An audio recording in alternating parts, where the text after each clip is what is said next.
The morning sun spilled over the manicured lawns of Eden University, glinting off rows of folding chairs and golden graduation tassels. Proud parents straightened caps, adjusted gowns, and snapped photos beside tall, leafy banners that read, "Class of the Year." But among the crowd, one woman sat alone at the edge of the last row, her dress plain, her scarf faded from too many washings, her shoes the same pair she wore to church every Sunday. Ngozi. She folded her hands tightly in her lap and stared at the stage ahead, blinking back tears. Not from sadness, from something harder to name. Relief, pride, vindication. Somewhere in that sea of robes and honor cords was her son. Her only child. Her boy who once sold sachet water on Lagos streets. Who studied under candlelight while she fried a car in the back of a kiosk. Who bore a name his own father refused to speak. They had called his name moments ago. David Ekene Okafor, valedictorian, first-class honors in law, a name the man who helped create him had once spat out like poison. Ngozi didn't clap when they said it. She just closed her eyes and whispered, "God, thank you." As the school brass band struck up the processional song, graduates began marching in, families cheered, phones clicked, a few guests stood to wave flags. And then Ngozi saw him, tall, sharp-jawed, with a confident stride that hadn't changed in over 2 decades. Chief Kenneth Okafor. He wore agbada, woven with fine silver thread, sunglasses hiding his eyes, flanked by 2 aides dressed like security. People turned to look, some whispered. After all, everyone knew the billionaire businessman, former senator, philanthropist. He didn't wave, he didn't smile. He walked slowly past rows of guests until he reached the 3rd row from the front and sat, reserved seating, his shoulders wide and still full of pride. He hadn't seen Ngozi yet, but she saw him, she saw everything. Her chest tightened, not from fear, but from the weight of years. Years of hunger, years of rejection, years of watching her son grow without ever asking, "Why doesn't Daddy call me?" Now he was here. Now that the cameras were ready, now that the world would watch, Ngozi didn't cry.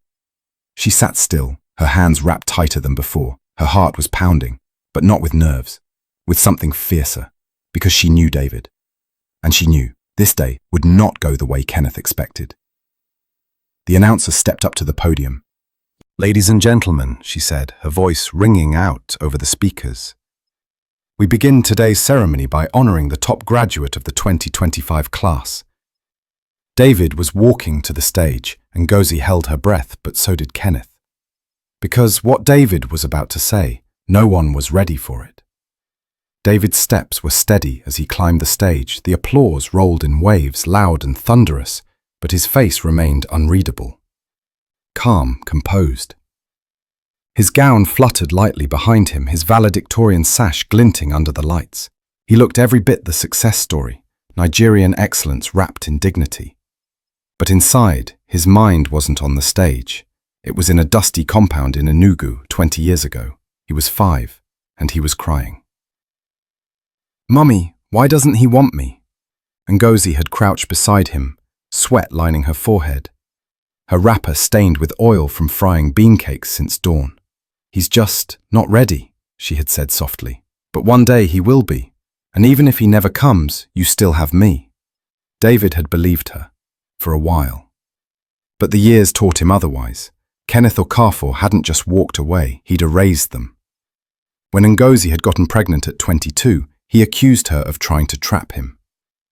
He called her names, denied the baby, denied her, and when she begged him just to acknowledge his son, he spat on the ground and said, "That boy is not mine. Don't ever bring his name near me again." And she never did. David remembered the day he found out who his father really was, from a newspaper article showcasing Chief Kenneth Okafor donating 10 million naira to a university scholarship fund for fatherless children. The irony stung like acid. He'd stood in a barber shop, jaw clenched, while the barber held up the paper and said, "See this man, a real man, helping poor boys who no get papa." David had wanted to scream. "I'm one of those boys. I have a father, and that's him." But he didn't scream, he just kept quiet. and he studied harder. The night before jam exams, their generator died. There was no light. Ngozi lit 3 candles and sat on the floor beside him until dawn. He passed with one of the highest scores in the state. He remembered the day he got the scholarship letter. His mother had danced barefoot in their small sitting room, hugging him tight, her eyes full of tears. He remembered what she said that night, her voice barely above a whisper. One day, they will know. Not just who you are, but whose you are. And now, here he was, on a stage, wearing the exact name his father had once rejected. David Ekene Okafor.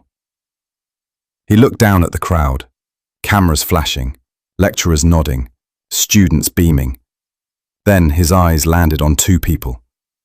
His mother, his father. And in that moment, he made a decision. The speech in his folder, neatly typed, university approved, meant nothing now. He would speak from the heart. He walked up to the microphone, adjusted it slowly, and took a breath. I want to start, he said, by telling you a story you won't find in any CV. In the audience, Ngozi's fingers froze. Kenneth leaned forward, his expression unreadable. The story was beginning, and it wasn't going to spare anyone. The microphone crackled softly as David paused. His voice was calm, but his eyes burned with purpose. Before I knew what a constitution was, he began, I knew the price of shame. Not mine, my mother's. Gasps fluttered through the crowd. The hall, moments ago bubbling with pride and celebration, fell into a thick silence, the kind that made every word stick like glue. David's gaze swept across the audience. She used to walk 6 miles with a tray of akara on her head, just to pay my school fees. She skipped meals so I could have textbooks. She once sold her last gold earring, her mother's heirloom, because I needed a lesson teacher before common entrance. He turned slowly, his eyes finding Ngozi in the crowd. She didn't blink. She didn't move. I know what dignity looks like when it's dressed in second-hand wrappers and soaked in rainwater. Scattered murmurs rippled across the hall. Some shifted in their seats. Others sat still, transfixed. My mother, he said, voice steady now, never stood on a stage. She never wore a graduation gown. But she taught me my first law, the law of honor. His eyes flicked to the 3rd row, to Kenneth. There was no need to point. Everyone followed his gaze. And while some gave me their silence, she gave me her voice, David continued. When I asked why I didn't have a father like the other boys in school, she said, because God gave you 2 hearts instead of 1. Ngozi closed her eyes. A tear slipped free. David smiled gently. I didn't understand what that meant until I was older, until I saw her take rejection, betrayal, poverty, and turn it into fuel. She didn't just raise me, she built me. The crowd was dead silent now. No more fidgeting, no more whispers, just heavy eyes fixed on the young man at the podium, tearing open his life without shame. She taught me never to beg for space at a table where love is rationed. There it was, the line. It hit like thunder. Even the dean lowered his eyes, and still David wasn't done. I stand here today not as a miracle, he said, voice rising, but as proof that a woman without a husband, without wealth, without a surname worth mentioning can raise a man the world has to respect. A few claps broke out at the back, then more, and then applause rolled across the hall like a storm. Ngozi didn't clap, she just smiled. She'd heard louder claps before, the sound of her son calling her mother with pride. David stepped back from the mic. The room was roaring now, but he didn't hear it. His eyes were on Kenneth. The man was still seated, still stoic, but his jaw was tight, the mask of pride cracking beneath the weight of truth. And David hadn't even told everything yet. He turned back to the microphone. I know this speech is long, he said, but there's one more story you need to hear. One I've never told anyone, until now. Kenneth's hands clenched. Ngozi held her breath, and every camera in the hall zoomed in. David stood tall behind the podium, the auditorium now holding its breath. "This last story," he said, "starts in a lawyer's office, 12 years ago. A small office in Enugu, with cracked ceilings and rusty filing cabinets." He paused, looking past the lights into the silence. "I was 8 years old. My mother and I had been called in for a meeting. We didn't know what it was about. We thought maybe there was help coming, a grant, a scholarship, something."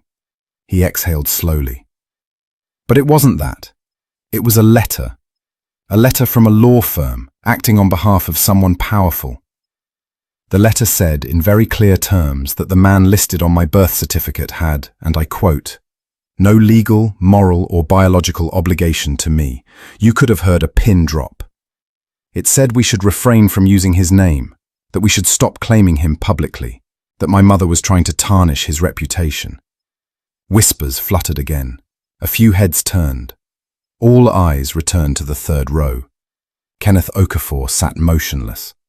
His fingers were now locked in a fist. David's voice never wavered. "My mother tore the letter in front of the lawyer. Then she looked at me and said something I will never forget." His voice dropped low. "You are not unwanted.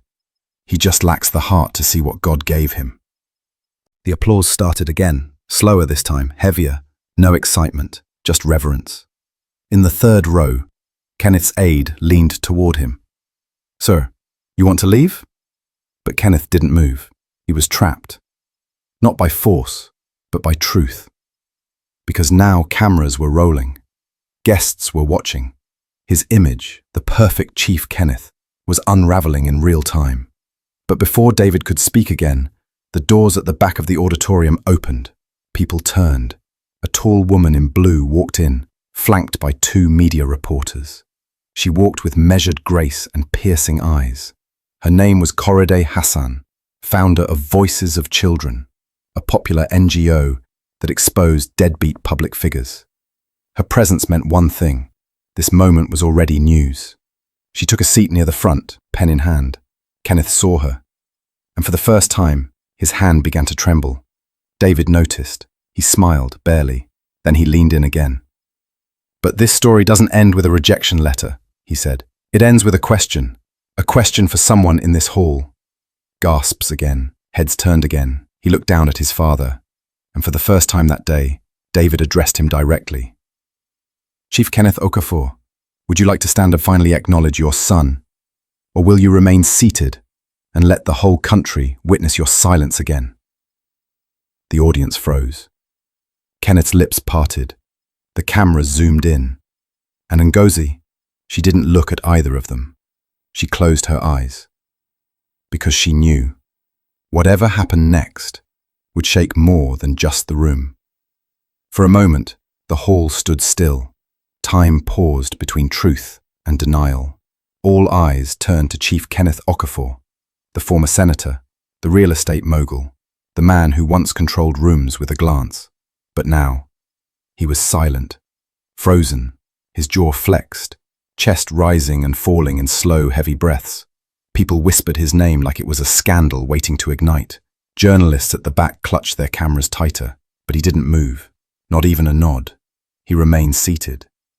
David nodded slowly, lips pressed in a line that barely hid his disappointment. "I see," he said into the mic. "Then let the record show. Silence, too, is a statement." Gasps. One woman in the crowd clapped once, then stopped. The tension was a living thing. David shifted his gaze back to the sea of faces. "But I'm not here for a man who couldn't be bothered to lift a finger," he said, voice clear. "I'm here for the woman who lifted the world." Applause erupted, louder this time. "My mother, Ngozi Grace Okafor," he continued, raising his hand and pointing toward her at the very back row, "is the reason I am alive. The reason I'm standing here. The reason I never gave up, even when I had every reason to." Cameras swung toward Ngozi. She looked around, startled, unsure what to do. Then slowly, hesitantly, she stood. People rose to their feet with her, row by row. until the entire auditorium stood in ovation. Strangers clapped. Some cried. Others filmed. A few chanted her name. Ngozi, Ngozi, Ngozi. David waited, letting it wash over them both. Then, softly, this first-class degree, this medal, this moment, it belongs to her. Kenneth watched it all, still seated. But now, the pride on his face had curdled into something else. Shame. Regret. The kind that doesn't burn loud. It simmers. David turned back to the mic one last time. And to every boy or girl who has ever felt abandoned, I say this. You are not a mistake. You are not a burden. You are not half anything. Your worth is not determined by who left. It's proven by what you rise from. The applause this time shook the very floor. And that was when the first phone notification pinged. Then another, and another. Koredi Hassan's team had posted a live clip of the speech, captioned simply, "Valedictorian calls out deadbeat billionaire father during speech." Hall erupts in applause. Within minutes, the post hit 100,000 views. By evening, it would be everywhere. But David wasn't watching the numbers. He was looking at his mother. She wasn't clapping anymore. She was crying, quietly. He left the stage, walked straight to her, and pulled her into an embrace. She didn't say anything. She didn't need to. Behind them, the crowd surged forward. Reporters shouted questions. Security tried to hold people back. But Chief Kenneth? He stood now, slowly. He looked at the cameras, then at David, then walked toward the exit without a word. One reporter tried to stop him. "Sir, do you have a comment?" He didn't break stride, because deep down, he knew. His silence had finally spoken too loud to take back. 3 days after the graduation, the video had crossed 12 million views. It had been replayed on every major TV network, analyzed on radio shows, debated on social media threads, and even quoted in church sermons. You are not a mistake. Your worth is not determined by who left. David's words had become a national echo, and still, he stayed quiet. No interviews, no press tours, just silence. He returned to the small one-bedroom apartment he shared with his mother in Enugu. The same mattress, the same cracked ceiling. But something was different. Peace. Real, earned peace. Ngozi had barely been outside since the video went viral. Not because she was hiding, but because every time she stepped out, people stopped her to say, "God bless you, Ma. You raised a lion." She'd smile shyly, cover her chest with her hand and whisper, "Na God." She never asked David about his father again, not once, but the world did. Blogs tried digging into Kenneth Okafor's past. Old pictures surfaced, him with political figures, headlines praising his donations to schools, all now framed under a new label. Public benefactor, private failure. His PR team released a vague statement. Chief Okafor chooses to handle all family matters privately and remains committed to supporting Nigerian youth. But the public wasn't interested in silence anymore. What they wanted was David. And eventually, he spoke. Not in a press conference or sit-down interview, but through a video he posted from their small sitting room. Nothing flashy, just him, in a plain shirt, seated beside his mother. He titled it, "This is Who Raised Me." In it, he didn't mention his father. He just talked about his mother's sacrifices. The nights she stayed awake sewing uniforms for other people's children. The time she'd fake a smile so he wouldn't know she was hungry. The quiet strength that shaped his entire world. He ended the video with a quote that would be printed on posters across Nigeria. "Some people leave footprints when they walk away, but others, like my mother, leave foundations." Within hours, brands reached out. NGOs offered to collaborate. An international university emailed offering a postgraduate scholarship. And then one afternoon, an unexpected letter arrived. No logo, just a single line. "Forgive me, if you can, K.O." David didn't reply. He folded the paper once and placed it under a book on his shelf. Forgiveness was a journey, and he was in no rush. Months passed. He moved to Lagos for his master's degree, and Ngozi stayed back in Enugu, refusing to leave the house that carried their memories. But she smiled more now, and sometimes, when she sat alone with her radio on low and her feet soaking in warm water, she'd hear people on air quoting her son. She would close her eyes and whisper. He didn't just speak for himself, he spoke for all of us. Far away, in a small Lagos apartment, David would sip his tea by the window, scroll past the viral speech clip one more time, and smile. Not for the views, not for the fame, but for one simple truth. He had spoken his truth, and this time, the world didn't just hear it, they believed it. If you enjoyed this story, please like and subscribe, and don't forget to turn on the notification bell. Thank you. We hope to see you in our next video.